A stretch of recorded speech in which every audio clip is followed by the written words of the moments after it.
Good morning, જય Shri Krishna. Welcome to our new blog. કે good morning બોલ. જય શ્રી કૃષ્ણ. જય સ્વામિનારાયણ. સીતારામ. જય જીનેન્દ્ર. આપણા વ્યુઅર્સ છે કોઈ જય જીનેન્દ્ર પણ બોલે છે. કોણ બોલે જય જીનેન્દ્ર? જેઠાલાલ તારો નહીં બોલતો? તો આજે છે ગુરુવાર છે અને અમારે રાહી અને શ્લોકને રામનવમીની આજે રજા છે. આજે રામનવમી છે ને એટલે રાહીને અને શ્લોકને સ્કૂલમાં રજા છે એટલે બે અત્યારમાં ઘરે છે એને નાઈન ફ્રેશ થઈ ગયા છે બંને. રામનવમીની રજા આજે છે પણ એનો ઉપવાસ કાલે કરવાનો છે રામનવમીનો, એટલે નહીં તો અમારે બધાને રાહીને શ્લોકને પણ રહેવી હતી આજે, અને હું ને મમ્મી અમે 4 તો રહેવાના હતા. પછી બધાને પૂછ્યું ને તો હવે કાલે ઉપવાસ કરવાનો છે. હવે કાલ તો પછી સ્કૂલ ચાલુ હોય એટલે છોકરાઓનું નક્કી નહીં. અમે રહેશું, ઉપવાસ કરીશું. સ્કૂલે જવાનું જ તોય સારું. ચલો સવારમાં કંઈક બનાવી દઈશ ફરાળ. ઓકે. એટલે આજે તો છોકરાઓ ઘરે છે ને એટલે દાળ ભાત શાક રોટલી ફૂલ ડીશ બનાવશું એને. ના અત્યારે કશું બીજું નહીં. જય શ્રી કૃષ્ણ. જય શ્રી કૃષ્ણ. હા, અમારી મમ્મી છે ને કપાસ કાઢે છે ને, વાટું બનાવવાનું, રૂ ચોખ્ખું કરે. રૂ ચોખ્ખું કરો છે. બોલો. કોને વાટું આવડે છે? બા ને મમ્મીને તો આવડતી નથી હે ને. રાહી ગુડ મોર્નિંગ. જય શ્રી કૃષ્ણ બેટા. ચાલ અહીંયા વાળ કોરા કરી દઉં ને માથું ઓળી દઉં. આજે લંચમાં છે ને દાળ ભાત શાક રોટલી બધું બનવાનું છે કેમ કે આજે રાહીને શ્લોક કરે છે ને, અને એટલે કીધું કે ચલો દાળ ભાતને બનાવીએ. ભીંડાનું શાક વઘારી દીધું છે, આમાં ભાત થઈ ગયા છે અને રોટલીનો લોટ બાંધી લો. જો અહીંયા છે ને રોટલી થાય છે,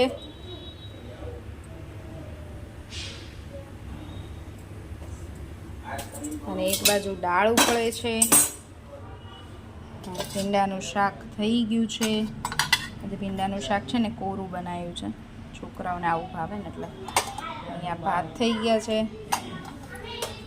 હવે સલાડ સમારવાનું રહ્યું છે.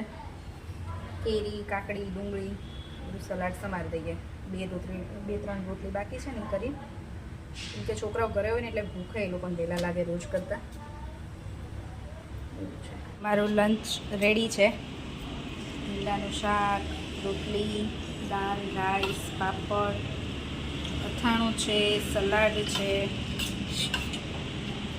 ચલો, અને છાશ તો જોઈએ જ આપણે. મમ્મી ને પપ્પા બેસી ગયા છે, હું બેસી જાઉં. નહીં મમ્મી?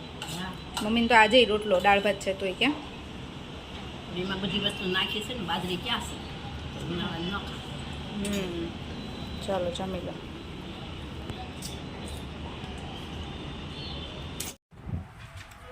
સાંજના 5 વાગ્યા છે અને હું બનાવું છું પેપર. ને જો અમારા રાહી બેન છે ને એને ક્વેશ્ચન આન્સર લર્ન ના થતા હોય ને તો એ આવી રીતે ચાલતા ચાલતા લર્ન કરે. કોઈ આવું કરે? આ છોકરીને અમારે લર્ન ન થાય ને જે ક્વેશ્ચન આન્સર એ આવી રીતે ચાલતા ચાલતા કરે. ખબર નહીં એવી રીતે થઈ જતા હશે એને. અને શ્લોકભાઈ ટેસ્ટ લખવા બેઠા છે.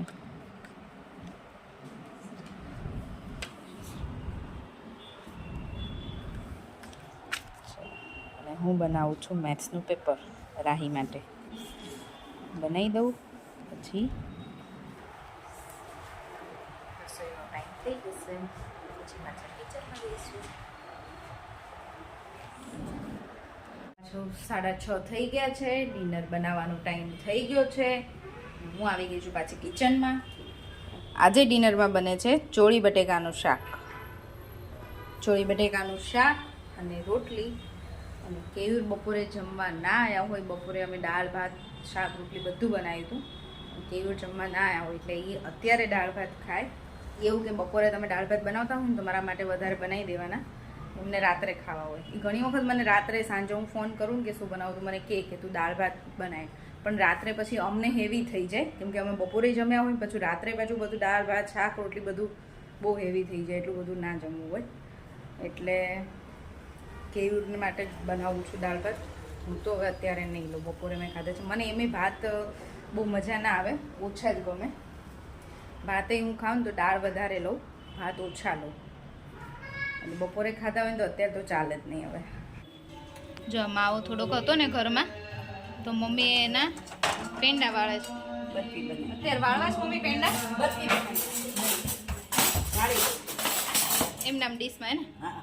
પણ આ ડીશ ઓકે ઘી કરી દીધું ને, નકર મેં ગોલી ડીશ થાળી કાંઈ વાંધો નહીં, લઈ લો. જો ભગવાનને ધરાવવા માટે અહીંયા કરી દીધો. ચલો આ તો મમ્મી બધાને દાઢે રહેશે, થોડોક વધારે મંગાઈને વધારે કર્યા હોત તો થાત નહીં.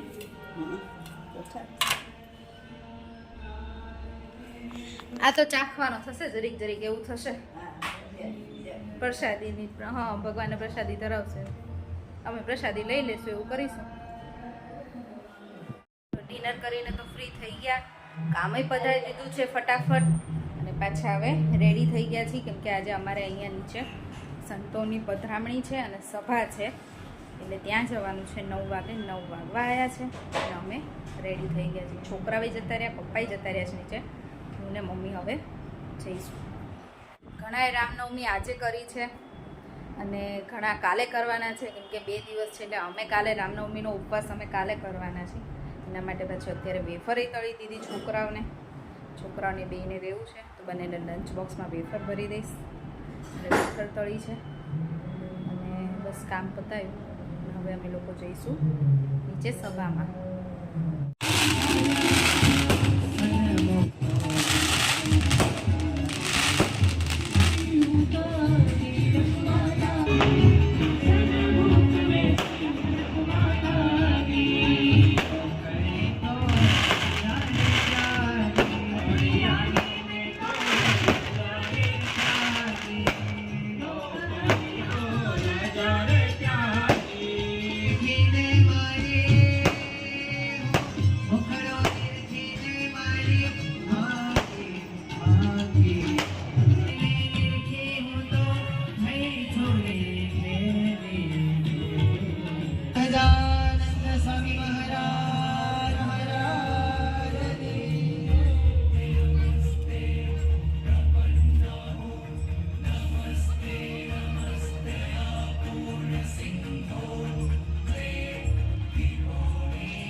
સાથે સાથે વિરાજભાઈ ડોગરિયા આવશે.